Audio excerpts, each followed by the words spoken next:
Currently, the state regulates the natural gas industry. EPA has made some noises and advanced some proposals toward getting what is called redundant or additional oversight over the natural gas industry. Our Secretary of Environmental Protection has pushed back hard, saying it's unnecessary. Well, having been in the mining business for 2.5 decades, I've dealt with DEP for the whole of that time. And I found DEP to be very, very efficient in what they do. I firmly believe that there is redundancy there, that I think that's a state issue. I think people of Pennsylvania are well served by our Department of Environmental Resources, and I saw this firsthand. Our DEP, Department of Environmental Protection, are doing many things that they really do not believe in, but they are so afraid of the federal government with the EPA coming in over them that they go the extra mile and even beyond. I believe wholeheartedly that the state's DEP can handle that very well. And besides, is it easier to go to Harrisburg when a wrong's made or to Washington? What do you think of the state's new voter ID law, and how do you think it will impact the outcome on November 6th? Well, I don't think it matters whether you're independent, Democrat, Republican, Green Party, it matters not. Each and every one of us wants to see fair elections. That is that the state of Pennsylvania has passed that voter ID law. I'm sure they are doing it with the best interest of all voters concerned. And whether it will affect the election or not, I have no idea. All we're all after is fair elections. Is the rhetoric that EPA regulations are crippling the coal industry a bit misleading? Isn't the low cost of natural gas the major factor leading to reduced demand for coal? Well, you know, I happen to have some insight into that since I've been in the mining industry and in the gas business too. You know, I'm going to go off course here a little bit. The free enterprise system is something special. It truly is. An example of that would be the Marcellus gas really just got its legs in under here in Pennsylvania in the last 3 or 4 years. 6 years ago, I put 4 conventional wells in. We got them drilled, we turned them in, and they were getting, as the landowner, I was getting over $12.50 a thousand at the wellhead. The Marcellus came in with their new technology and the new find of the Marcellus and the Utica possibly and under it. I mean, it has to make you smile. Our children's energy future is made for generations to come. But I digress. The Marcellus came in and drilled. Today, my last royalty checks on those 4 wells I drilled 6 years ago is $2.70. The Marcellus, they've only really increased production by 20-some%, but they drove the price down 80%. Celebrate that. That is how the free enterprise system works, and that's how it should work. Back to the question though, how much of the war on coal and the problems that reduced demand for coal has come from the natural gas, and how much, in your view, has come from what you described as crippling regulation by the federal government? Well, I'm sorry I got so excited about that Marcellus shale. It is something special.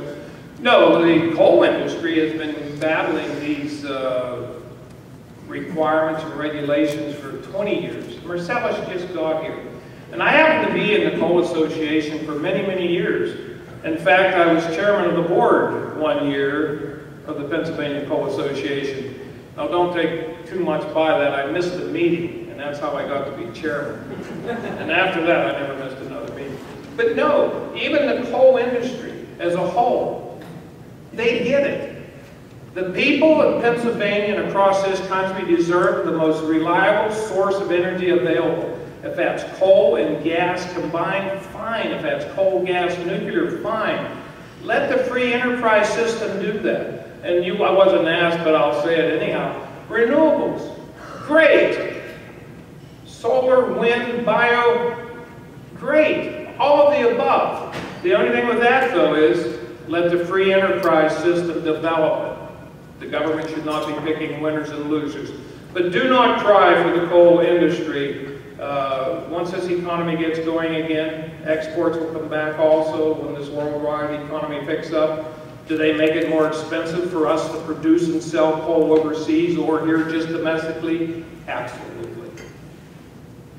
Okay. Over half the bankruptcies in the U.S. are due to medical costs. What is your plan to help Americans obtain coverage for serious chronic conditions like cancer? Well, you know, Obamacare, I did speak about that, but I'm hoping against hope that we are able to repeal Obamacare. I will vote to do that. And had I been the United States Senator from Pennsylvania, we would not have it.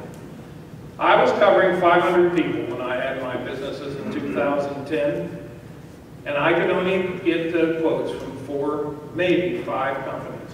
There's a lot we can do on with the medical end of it, covering people. But Obamacare is not the answer. We need to open it up to free enterprise system. That is the key, that is the answer. Be able to buy across state lines. Be able to pick a certain package that your employees want, not what something's mandated by government.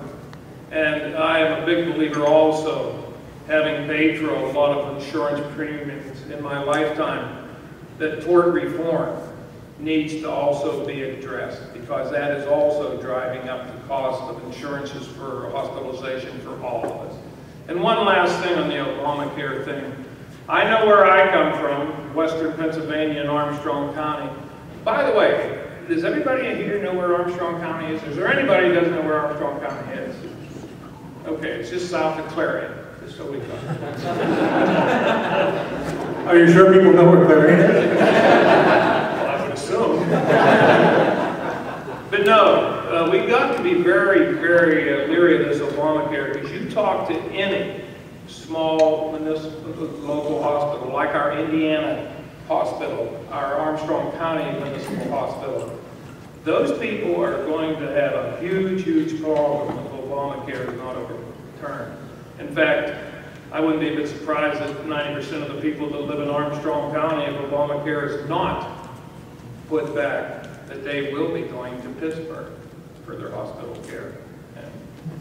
Okay? Can you deal briefly with the pre-existing conditions, which seem to be a big part of the question? Because obviously, one thing Obamacare has been praised for is making companies cover pre-existing conditions. Right. No, well, I know I had, people had the coverage, maybe not pre-existing, but, if somebody would leave my company, if they got if they had a pre-existing condition, they could buy it through me. But there's things that need done, they need to be talked about. And we have an adult discussion, but I firmly believe, emphatically believe, Obamacare is not the answer. You may get one thing or two things that needs done, which we can do by itself, separately, but you just don't write on 2,700 pages long. How long would it take us to read? Not mention to understand 2,700 pages of legislation. It's amazing to me. Under what circumstances, if any, would you vote for a measure to raise the debt limit or to raise revenues if accompanied by spending cuts? Well, now that's the key trick, isn't it? Because we've been raising the debt ceiling and raising the debt ceiling and raising the debt ceiling. To do this right, I'd have to repeat that 7 times. But let's shorten up on that. We need to cut expenses, much like Governor Corbett said when he was running for election here in Pennsylvania. We do not have a revenue problem. We have a spending problem. And boy, is that really true on the federal level. Government, as I said in my statements there, has gotten so big, so dysfunctional, so smothering. I really do not believe that the 1,000 best business people in this state could run the federal government. It's just too huge. When you get into those situations as a business person, and I did stumble in where I made some mistakes, you downsize. We need to take a look at every department in this country, in this government. Let's start with, well, they all need checked. Let's talk about the Department of Energy just for a little bit. Started in 1977 in the Carter administration, and its purpose was to mainly get us off of foreign oil. Here we are decades later, billions upon billions upon billions of dollars, and we still import almost 30% of our domestic oil needs. Listen, the Department of Energy worked for my companies, they wouldn't be here. And there's other ones too, each and every one of those. So we don't need, in my mind, I will not vote to raise the debt ceiling until expenses are cut. Let's give you a farm analogy. The fuel tank on the tractor's been leaking for years and years and years, and it's getting worse. It's rupturing more. Do you continue to keep putting fuel into it? No. Fix the leaks. Then you would probably have sufficient funds to do what needs done here. Do you feel Governor Corbett and the Republican State Committee are doing all they can to support your campaign? Oh my, yes. We're all Republicans. And in fact, that's the thing. No, this campaign, as you all know, that this is my first statewide campaign. There's many things I've learned. Number one, I no longer have a life. I have a scheduler. No, that's just the way it goes. But no, I firmly believe the 2012 elections are absolutely critical. I mean, if you see what I see and if you believe what I believe, if we have 4 more years of this, I can't even imagine what this country's going to look like. So that's why it's so important to go this year and win it. But no, the Governor Corbett and the Republican Party, no, they're on board with us. I mean, we had a nice primary, but isn't that what primaries are for? To sort things out, discuss things, and let the voters decide who they want. And that's precisely what was done, and after that was over, to a person, to a lady, to a man, they're all behind us. Have you and the governor discussed the joys of beating Sample Order in a primary? No. Well, I will tell you this. I talked to Governor Corbett once about what you're alluding to, Peter, and you are very, very good at getting this brought out. But no, Governor Corbett chose someone else to be the nominee. And I went up to him. I mean, I've known Governor Corbett for years. And I said, Governor, how's it going? He said, Tom, it's going well. How about with you? I said, great. I said, here's how I see this. You made a business decision. I have made thousands upon thousands of business decisions in my lifetime, much like you have. Mine weren't always right. I told you, what I'm going to do is I'm going to try to win this primary election, and if I am successful, I will be calling you because I need your help. To which he replied, Tom, you will have it. And he was the second person to call me election night. So, no, things are fine. It's good. Much is being made of being an independent vote, and you criticize Senator Casey for failing to be independent. What's an issue where you consider your party and the Tea Party to be in the wrong, and Democrats or others to be in the right? Could you rephrase that? I mean, not rephrase it. How did you say that again? It's not my handwriting. Oh, okay. Much is made of being an independent vote, and you criticize Senator Casey for failing to be independent. What's an issue, I guess, where you are independent of the Tea Party and Republicans? Well, let's talk about the first part of that question. I will never talk of Bob Casey personally in a derogatory manner. I'm sure he's a nice person. But if there's one thing Senator Bob Casey isn't, it's independent. How could you explain voting with the Obama administration over 90% of the time? How could you not stand up to your leadership and say, look, it's our duty to have a budget. It's our responsibility to have a budget, but yet you hear nothing. When the administration wants to pass Obamacare, stimulus, bailouts, cash for clunkers, and the list goes on, there was no independent voice from Pennsylvania stating, no, Obamacare is wrong, this is wrong. And there's been no independent voice from Pennsylvania that states, here is how we grow the economy. Although I will be very, very careful.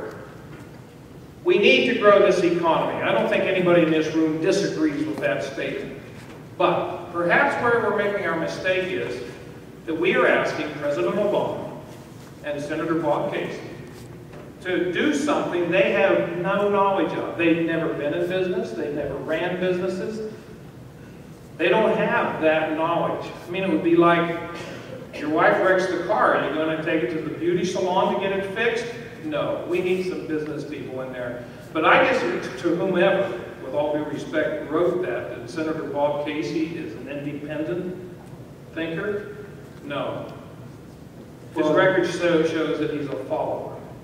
On the second part of the question, what in your record shows independence from the Tea Party and Republicans, who the questioner asked? Well,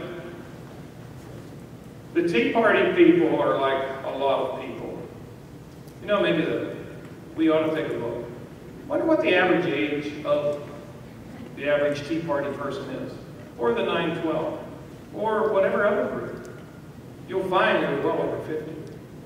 These are fathers, grandfathers, grandmothers, sisters, brothers, complete strangers to each other, but they have one or more main purpose, common cause, and that is they see where this country is going economically, they see where this country is going in borrowing money, and they see what we're doing to our children. So, and I would assume that Bob Casey has agreed with that. I can't believe that he doesn't believe, too, that we need to get deficit spending under control and we need to grow the economy. I mean, I don't know whether a lot of people think that, okay, this is the federal government, the United States of America, one of the best countries that's ever been.